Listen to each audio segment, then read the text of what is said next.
Magandang gabi sa ating lahat. Narito ang weather update sa araw ng Sabado, August 3, 2024.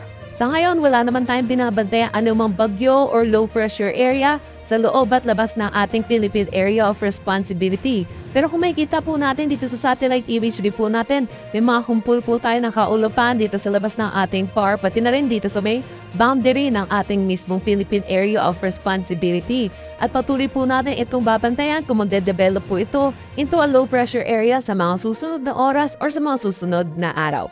Pero sa ngayon, southwest monsoon pa rin or hanging habagat ang umiiral dito sa western section ng Visayas at Mindanao. Dahil dito, asahan natin makakaranas ng maulap na papawirin na may mga kalat-kalat na pagulan dito sa may western Visayas, Negros Island region, pati na rin dito sa habuan ng Palawan.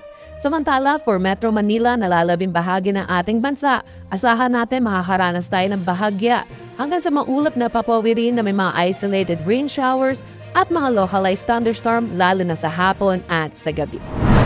Dako naman tayo sa magiging panahon natin bukas dito sa Luzon. Kung makikita po natin, magiging maaliwalas naman ang ating panahon. Pero tandaan po natin, mataas po ang tsansa ng mga pagulan sa hapon at sa gabi dulot ng mga localized thunderstorm. Agwat ng temperature for Metro Manila 25 to 32 degrees Celsius, Lawag 25 to 32 degrees Celsius. For Tugigaraw, 25 to 33 degrees Celsius. For Baguio, 18 to 23 degrees Celsius, Tagaytay 22 to 31 degrees Celsius, at Legazpi 24 to 32 degrees Celsius.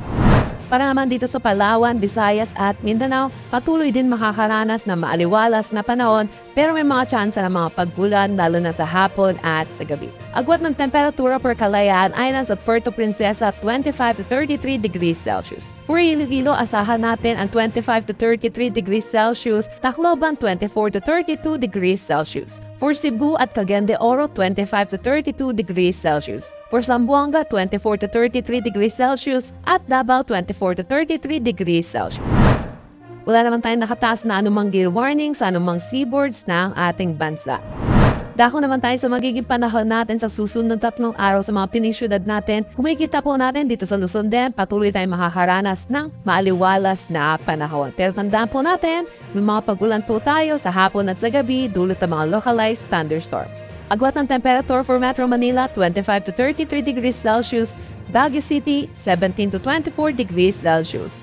For Legazpi, asahan natin ng 25 to 32 degrees Celsius. Para naman dito sa Visayas, lalo na dito sa may Iloilo, kung makikita po natin, Wednesday makakaranas sila ng maulap na papawirin na may mga kalat-kalat na pagulan. Dulot ito ng southwest monsoon or ng habagat. Pero makikita naman po natin, for Metro Cebu at Tacloban City, throughout the 3 days, magiging maaliwalas naman ang kanilang panahon. Metro Cebu, agwat ng temperatura 25 to 33 degrees Celsius, Iloilo City 25 to 33 degrees Celsius. For Tacloban City, asahan natin ng 25 to 32 degrees Celsius. Para naman dito sa Mindanao, kung makikita din natin, magiging maaliwalas naman sa kanila throughout the 3 days. Agwat ng temperatura for Metro Davao 24 to 33 degrees Celsius, Cagayan de Oro 24 to 32 degrees Celsius. Dito sa Zamboanga City, asahan natin ng 24 to 34 degrees Celsius.